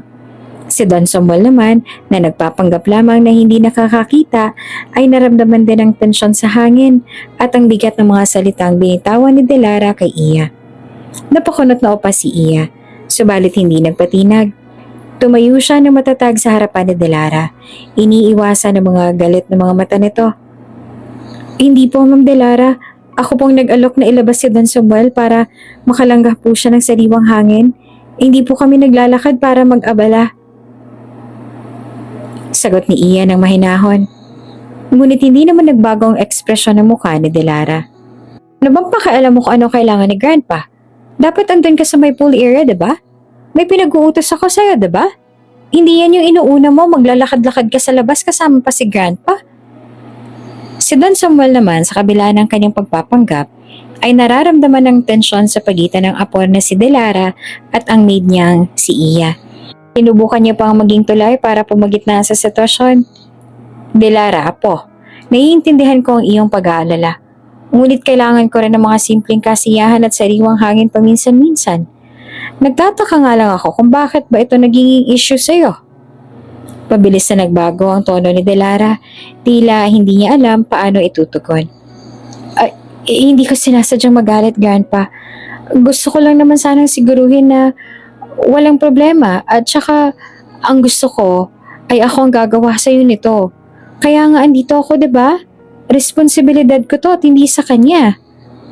Napangiti naman sandali si Don Samuel sa sinabing iyon ni Delara at si Iya naman ang sumagot. Wala naman pong problema, Ma'am Delara. Maingat ko naman pong inaalalayan si Don Samuel. Huwag po kayong mag-alala. Sabi ni Iya na may halong pagkabahala ngunit determinado. Nagkatingin na naman si Delara at Iya na nagbabalanse ang galit at pag-unawa. Ang hindi nila alam ay napagmamasdan sila ni Don Samuel.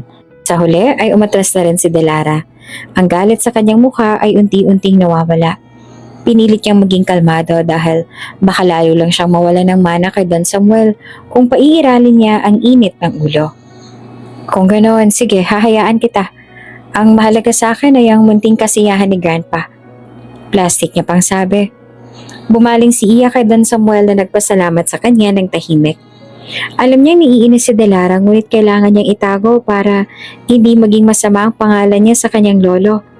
Nagpatuloy sila sa kanilang lakad at nagpasya si Iya na balikan ang kanilang mga pag-uusap upang maiwasang muli ang stress na nangyari kanina.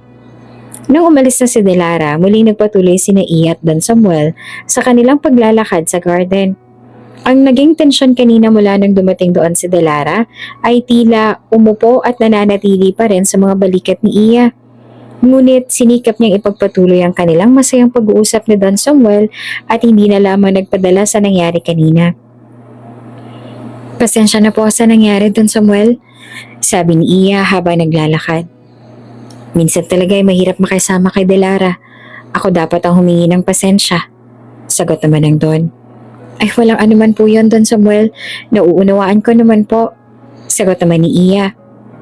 Minsan talaga may mga pagkakataon na ang mga tao hindi nagkakaintindihan. Ang mahalaga hindi tayo naaapektuhan ng ganitong bagay. At ang ganyang pag-uugali, Iha, ang pinakamaganda sa lahat. Pangaral naman ni Don Samuel. Batid nga kasi niya ang ugali ng kanyang apong si Delara kaya naman inaasam niya nang mangyayari ito. Lalo pa't may magandang mukha si Ian na talagang kaiinggitan ng lahat, pagkatapos ay mabait pa. Kaya alam ni Don Samuel na mapag-iinteresan ito ni Delara. Nang payuhan si Ian ni Don Samuel ay nagsimula na rin gumanda ang kanyang pakiramdam. Buhat sa nangyari kanina, ang mga salitang iyon mula kay Don Samuel ay tila nagbigay sa kanya ng lakas ng loob. Maraming salamat po, Don Samuel. Ang mga salita niyo po ay malaking tulong talaga sa akin. Makalipas ang ilang minuto, nakarating sila sa dulo ng garden, sa isang tahimik na sulok na napapalibutan ng magagandang bulaklak. Dumaan sila sa isang bench at naupo. Ang hangin ay malamig at sariwa, at tila nagbibigay ito ng bagong sigla sa kanila. Ngayon na nga lang ulit nakalabas ang matanda dahil ang totoo, simula nang mamatay ang kanyang busong anak na si Pablo kasama ang asawa nitong si Lita at ang kanyang apo, ay naging malungkutin na siya. Nawala ng sigla na tila ba naghihintay na lang ng pagpatak ng takip silim. Ilang sandali pa ay na-open naman ni Iyang about sa farm ni Don Samuel para may pag-usapan silang muli. Ano pong ginagawa niyo sa farm niyo, Don Samuel? Anong pinakamasaya niyong mga alaala doon? Tanong ni Ian na nagtangkang ibalik ang magagaan na pag-uusap, katulad ng nasimulan nila kanina. Sa farm ko? Marami, Iya. Sagot ni Don Samuel na may halong kasiyahan sa kanyang tinig. Pinakamasaya ako doon ay kapag nakikita ko masaya ang aking mga magsasaka at ang mga tao sa paligid. Napakakasipag nila, Iya, wala akong masabi. Nakita kong umuunlad ang sakahan ko dahil sa kanila, dahil sa pag-aalaga at pagmamahal nila sa mga ari-arian ko. At kahit na ako hindi na nakakakita pa, natutuwa ako na ang kanilang pagsisikap ay nagbubunga ng maganda para na rin sa aming lahat. Nakangiti naman si Iya habang nakikinig. Sana nga po ay magpatuloy pang maganda ninyong mga gawain sa farm. At sana rin po, magkaroon po ako ng pagkakataong matuto mula sa inyo at makilala rin yung iba pa ninyong mga tauhan doon. Sa tingin ko po ay mababait sila dahil doon sa amin sa Nueva Ecija ay tunay na napakabait ng mga magsasaka at masasabi mong nakakasipag talaga kaya naman talagang humahanga ako sa kanila. Tama yan, Iya. Ang mga magsasaka ang ating pag-asa. Sagot na Don Samuel. Basta't magpatuloy ka lang sa iyong magandang hangarin at dedikasyon, lalo pat bata ka pa. Marami ka pang mararating at makakamit sa buhay, Iha. Payo ni Don Samuel na ikinatuwa naman ni Iya. Hindi nga niya akalaing sa kanilang pag-uusap na yon ay kusa nang magbabago ang una niyang impresyon sa matanda na akala niya ay masungit at nakakatakot. Pero mabait naman pala. Nang matapos ang kanilang pag-uusap, napagpasyahan na nilang bumalik na sa loob ng mansyon dahil baka lalo lang kagalitan na ni Delara si Iya. Samantala, dumating na rin doon si Ginang Faustina. Hindi naman sila masyadong close ni Don Samuel, ngunit kailangan pa rin niyang makasama para sa kanilang nag-iisang hangarin. At iyon ay ang makuha ang mana. Umalis din muna sandali si Delara noong mga oras na yon upang sunduin sa airport ang kanyang ex na si Jake. Ilang oras pa'y dumating na rin ang dalawa sa mansyon. Malaki nang ipinagbago ngayon ni Jake na amboy ang dating na may suot-suot pang headphone na nakasabit sa kanyang leeg. Delara, Jake, I'm happy to see you both together again. Bunga-digi ng Faustina sabay pinaulanan ng matatamis na mga halik at mahigpit na yakap ang dalawa. Kasalukuyan din nagpapahinga na noon si Don Samuel, kaya naman hindi na ito nakababa pa pero maaga pa lamang ay nakapagpaalam na naman na sa kanya sina Delara na magkakaroon ng pool party at pumayag din naman ang Don. Jake, you look extra handsome now, huh? Thank you for taking care of Delara nung nasa Paris pa kayo. Nabanggit niya sa akin na lagi mo raw siyang binibisita sa kanyang apartment doon sa Paris at dinadalan pa ng pagkain. Thank you, iho, ha? No worries, tita. Matipid na sagot naman ni Jake. O siya, halina kayo at nang makakain na kayo. I'm sure na kanina pa kayo nagugutom, kaya yan, nagpaluto ako ng mga paborito ninyo. Kain na kayo. Jake, please enjoy the food. Huwag na mahihiya, ha? Mabilis namang sumunod ang dalawa. Samantala, nakatayo pa rin ang mga katulong sa paligid ng mga amoy kumakain. Sa isang iglap ay nagtama naman ang paningin ni na Jake at Iya. Nagkatitigan sila ng ilang segundo na tila napatulala pa sa kanyang binata. Ilang sandali pa ay naputol din niyo na mapansin niya ni Delara. Jake, You want this? Tanong ni Delara. Ngunit nakatitig pa rin ang lalaki kay Iya na naiilang naman sa kinatatayuan nito. Sinundan naman ni Delara ito ng tingin at nahagip na si Iya ang sinisilayan ng lalaki. Jake, I'm talking to you. Bulalas ang babae at saka pa lamang bumalik sa ulirat ang lalaki. Oh, sorry. Ano ulit yan? Nasan ba kasing atensyon mo? Kanina pa kita kinakausap ah. Galit na sabi na ni Delara. This is one of the reasons kung bakit sila nag-break. Maliban sa masyado pa silang mga bata noon, ay masyado ring magaling magmanipula si Delara na dumadating sa point na pinapalayo na rin ni si Jake sa mga kaibigan nitong babae. But still, maganda pa rin ang trato niya kay Delara kahit wala na sila. Dahil mula nung mag-mature sila ay naging bilang kapatid na lang talaga ang turing ni Jake kay Delara. Hindi na naman nakaimik si Jake at pinagpatuloy na lang ang pagkain. Pero si Delara ay tila hindi na mapakali sa kinauupuan dahil sa nangyaring titigang iyon ni Iya at Jake. Ayaw niyang maiba pa rin babae itong tinitingnan. Kahit na wala naman na sila kaya gagawa siya ng paraan para mawala sa kanyang landas si Iya. Hey you, pahingi nga ng tubig. Utos ni Delara na nakatingin naman ng matalim kay Iya. Bilis namang sumunod si Iya kay Delara. Nang papalapit na siya, ay sinadya siyang takirin ni Delara na naging dahilan ng pagkatapon ng tubig kay Ginang Faustina. Naku, pasensya na po, madam.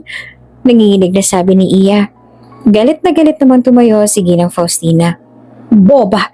Napaka-ipokrita mo talaga. Sinasabi ko na nga ba't hindi ka gagawa ng maganda sa pamamahay na to? Malas!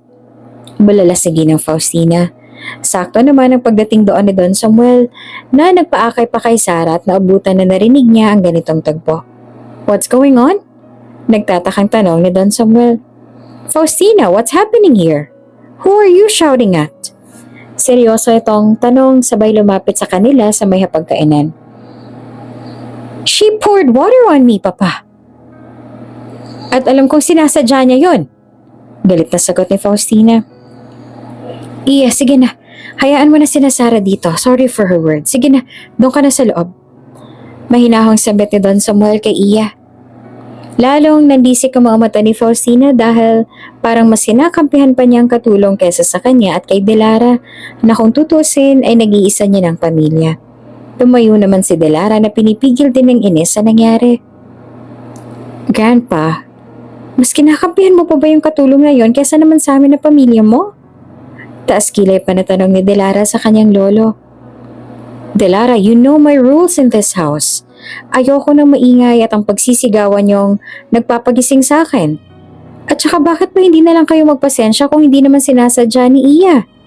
May bisita ka, si Jake, at pagkakaroon naman kayo ng kaunting hiya sa kanya. My mansion is open for all of you and your friends, pero ayoko na galawin yung mga tao ko. That is my rule, and I think you know that. Sabi pa ng Don kay Delara. Tila natameme naman ang dalawa sabay irap sa matanda na akala nila ay hindi iyan makikita ni Don Samuel. Nang mga sumunod na araw ay napapadalas pa nga ang pagpunta ni Jake sa mansyon ni na Delara na dati naman ay hindi. Buong akala nga ni Delara na siyang pinupuntahan ni Jake, ngunit doon siya nagkakamali. May isang pagkakataon na naupo sa sofa sa sala si Jake. Inalok ito ni Ian ng maiinom. Sir, gusto niyo po ba ng maiinom? Kabadong tanong ni Iya sa lalaki. Napatingin naman sa kanya si Jake. Yes, gusto kita. Nabigla naman ng dalaga sa narinig at nalaki mga mata. Po? Utal nitong tanong. Oh, sorry, I mean yes. Gusto ko ng drinks.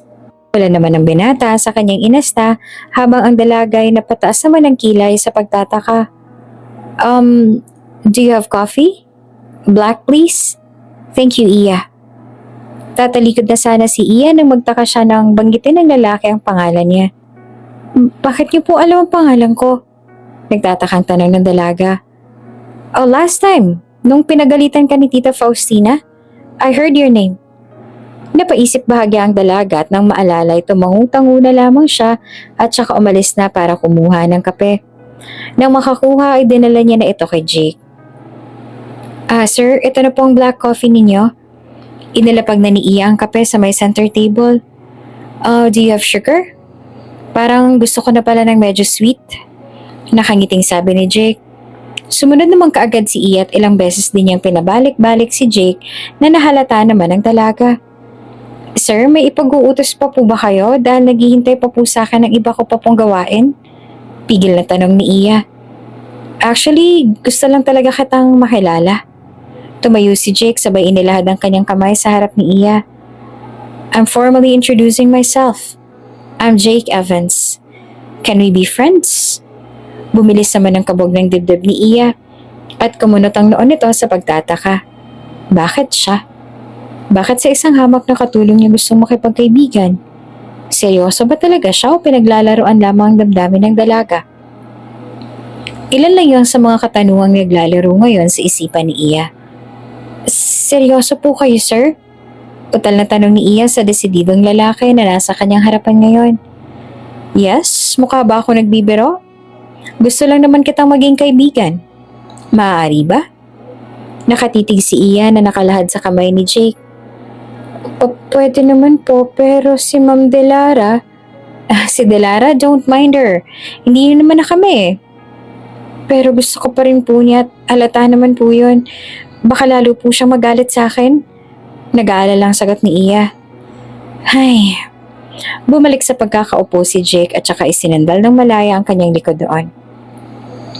Kaya ayoko umaaligid sa akin si Delara. I'm slowly losing my freedom. Lahat ng gagawin ko, o kapag may gusto ako makilalang babae, pinipigilan niya.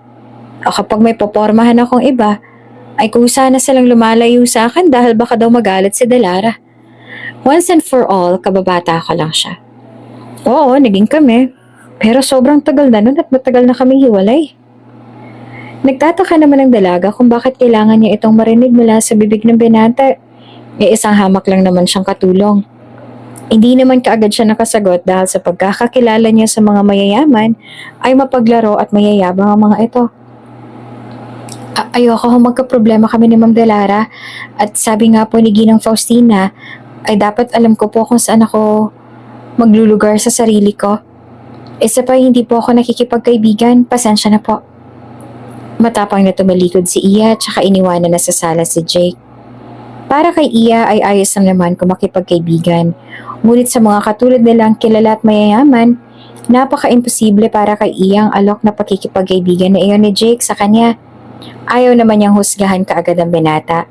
Ngunit naisip niyang kung tatagampin niya ang pakikipagkaibigan na iyon ni Jake, ay baka lalo lang siyang pag-initan ni Ma'am Delara niya. At iyon ang ayaw niyang mangyari. Samantala, ito na nga ang araw na sinet ng pool party ni Delara para na rin sabay ng pag-welcome sa kanilang dalawa ni Jake. Nagset na ako ng pool party para mamayang gabi. Lahat ng mga social kong friends ay pupunta kaya I want this party to be perfect and fabulous. Wika ni Delara sa ina. Napabaling naman ang usapan nila kay Iya. By the way, Mom, yung bago? I don't like her. Matalim na sabi ni Delara sabay lagok ng wine. I don't like her too. Yung lolo mo lang mapilit. Pero kung ako masusunod, wala talaga siyang karapatang magtrabaho sa mansyon na to. Ang kapal ng mukha niya. Hay, pinairal na naman kasi ni Grandpa ang pagka-soft-hearted niya, kaya lagi nauutok. Masabi mo anak.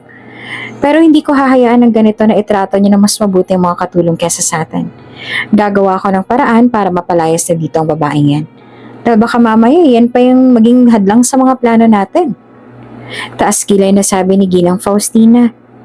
I can do that, Mom. Let me handle her. Kayang-kaya ko siya. Wait for my action for the underserving one. Bukas ang mag-ina sa kanilang saloobin na ayaw talaga nila kay Iya. Lahat ay kaya nilang paikutin sa mga palad nila dahil sa yaman at pera.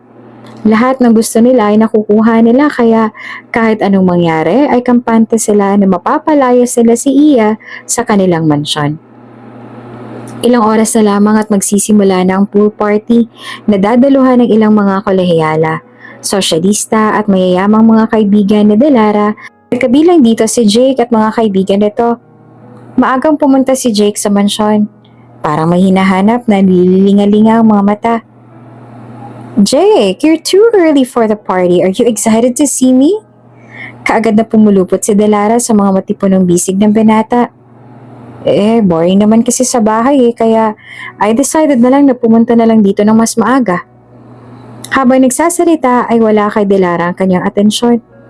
Nang mahagip ni Jake ang hinahanap ng kanyang mga mata, ay wala nang iba kundi si Iya, pinakawalan niya ang kanyang maluwag na ngiti sa dalaga at tumango. Hindi na lamang ito pinansin ni Iya dahil matalim na nakatingin sa kanila si Delara. Binaling na lang muli ng dalaga ang atensyon sa kanyang ginagawa. Dumiretso na rin si Jake sa pool kung saan gaganapin ang party. Nagsidatingan na rin ang ilang mga bisita ni Delara. At dahil pool party ay halos lahat ng mga nakabikini lamang ng mga babae at ng mga nakabrief or boxer shorts sa mga kalalakihan. Malalim na rin ang gabi na magsimula ang party. Sa dami ng bisita ay tila kay Jake lamang nakapulupot si Delara. Delara, kailan ba kasi kayo magbabalikan ni Jake? Baka mamaya ay tuluyan ng maagaw sa'yo yan. Biro pa ng isang sexy modelo na kaibigan din nila. Huwag nga kayong mainip.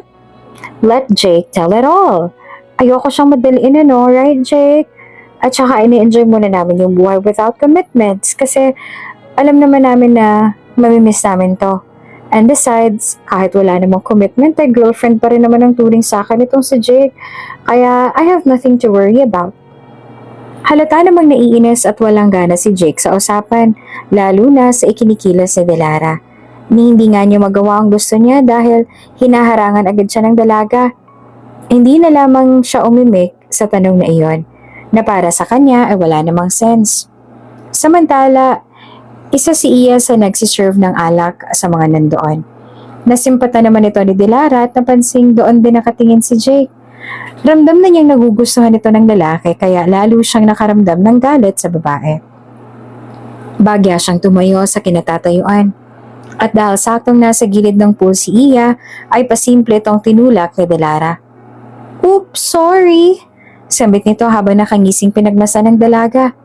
Nagulat naman ang iba sa ginawa ni Delara at sa halip na maawa tuluyan ang kasalukuyang nalulunod na dalaga ay tinawanan pa nila ito. At pinuri pa ang masamang ginawa ni Delara. Mabilis namang umaksyon si Jake tsaka tumalon sa pool upang sagipin si Iya. Mas lalo namang nabigla ang lahat dahil sa ginawang iyon ng binata. Lalong nandisik ang mga mata ni Delara sa dalawa. Nilampasan lamang siya ni Jake habang karga ang kawawang si Iya. Kagad niya itong dinala sa loob at inilapag sa upuan. Mabuti na lamang at hindi nawala ng malay ang dalaga. Kumuha kaagad si Jake ng tuwalya para pantakip sa nilalamig na katawan ng dalaga. Hindi naman ito pinalampas si Delara at sinundan ng dalawa sa may bench. Jake, what are you doing? Hayaan mo na siya at mukha namang okay siya. Halika na. Leave her alone. Mataray na sabi ni Delara na parang may tama na rin ang alak. Naririnig mo bang sinasabi mo, Delara? Halos malulod na si Iya sa ginawa mo. Galit na sagot ni Jake. What are you talking about? It was an accident and I have nothing to do with it. Kasalanan ko bang tatanga-tanga siya? Sagot pa ni Delara. Halos sa kanila naman nakatuon ang atensyon ng lahat. Maging ang music ay huminto rin dahil sa eksenang nasasaksihan nila ngayon. This is enough, Delara. This is too much. Sumusobra na yung kasamaan mo. Lubayan mo na si Iya kung hindi ako makakalaban mo. Tila nahulasan si Delara sa sinabing iyon ni Jake.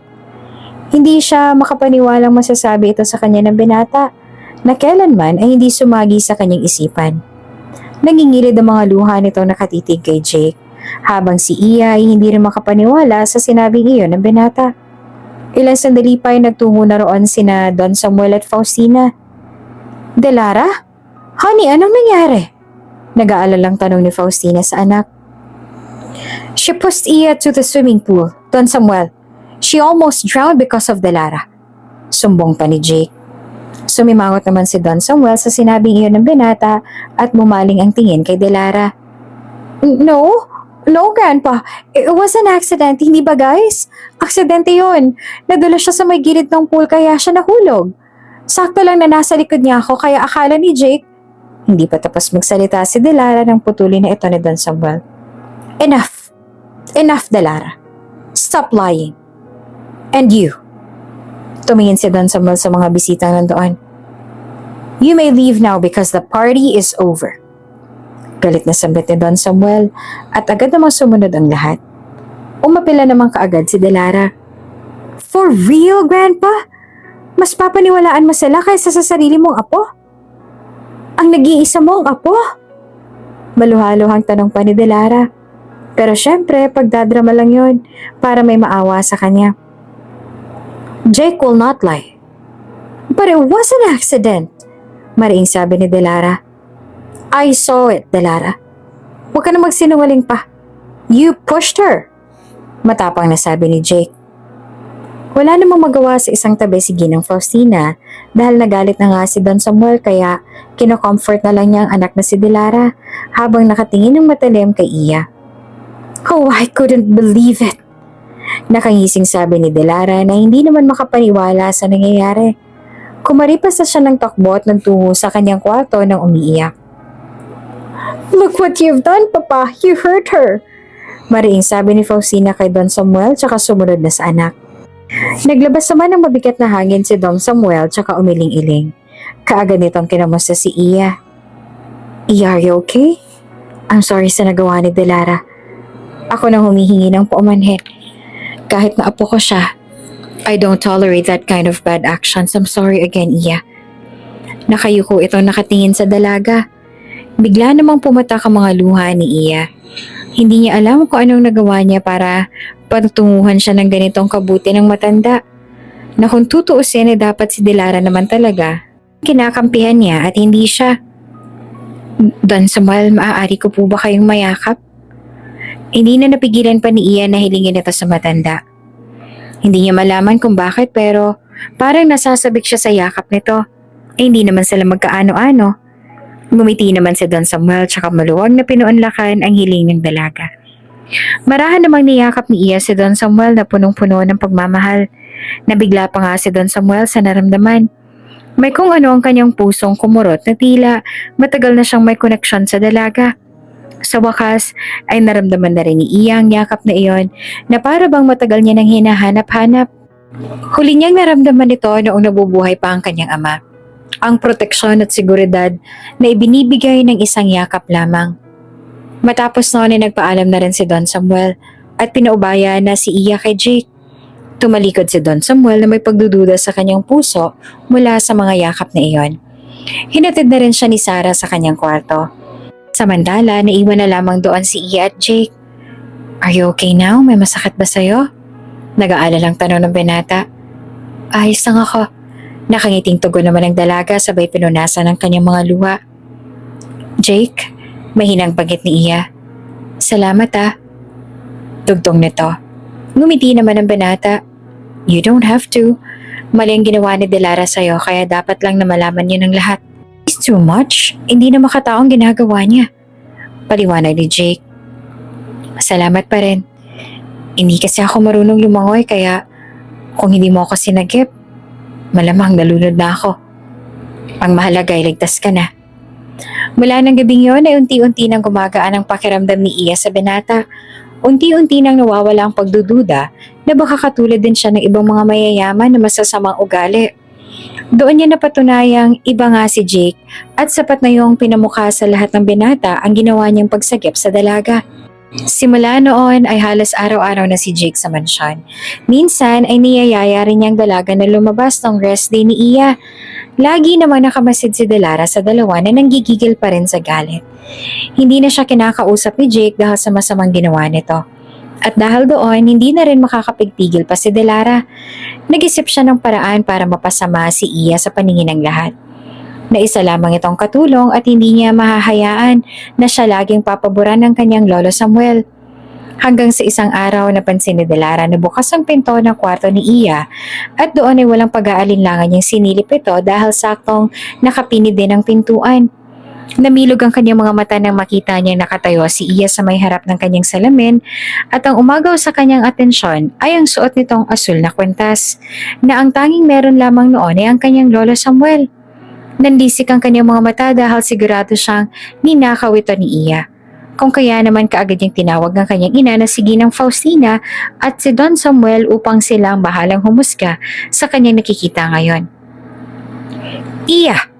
Sigaw ni Ginang Faustina na ikinagulat naman ni Iya. Ma'am Faustina, Ma'am Delara at Don Samuel, bakit po kayo nandito? May problema po ba? Sa puntong yon ay tuluyan na nga natigilan ng matanda. Marahang inalis si Don Samuel ang kanyang salamin at marahang nilapitan si Iya. Nagtaka ang lahat dahil ang bulag na si Don Samuel ngayon ay nakakapaglakad na mag-isa at sigurado si Iya na doon ito nakatingin sa suot niyang kwentas. Grandpa, anong ginagawa ninyo? Nakakakita na kayo? Tanong ni Delara na punong-puno ng pagtataka. Nanatili namang bingi si Don Samuel ng mga oras na yon at wala na siyang pakialam sa paligid. Iya, saan mo nakuha ang kwentas na to?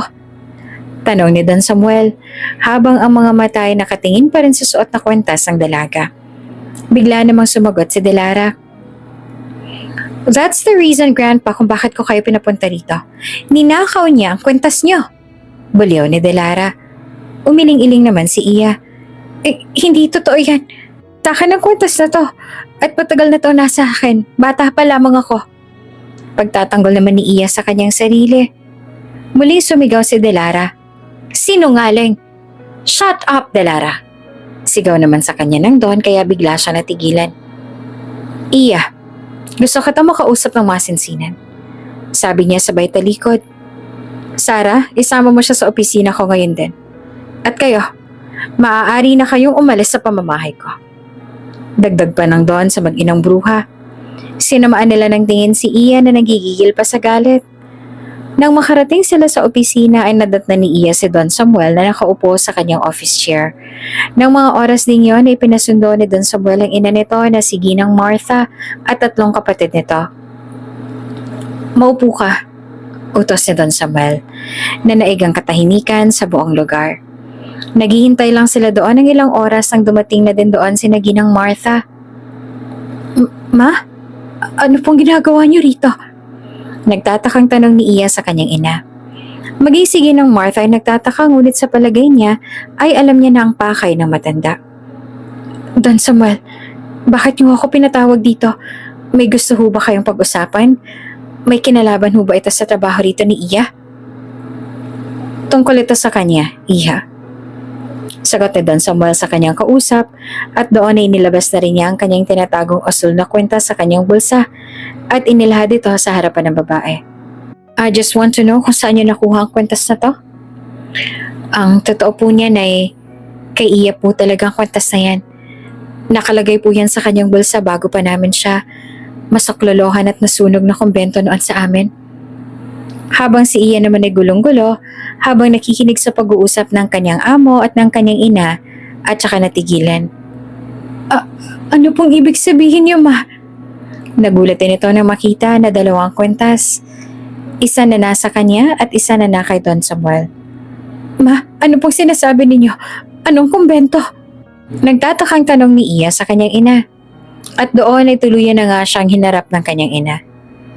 Iya, patawarin mo ako. Patawarin mo kami ng tatay mo. Ngunit hindi ka namin tunay na anak. Noon, may malagim na aksidente ay naganap. Sa kumbento pa kami nagtatrabaho noon ng tatay mo. Sakto at may pa-feeding program noon sa mga bata at ang leader ng organization na yon ay ang mga magulang mo. Hawak-hawakan nila noon, baby ka pa. Janitress din kami doon. At sabik ni magka-baby dahil hindi naman talaga kami biniyayaan pa ng anak.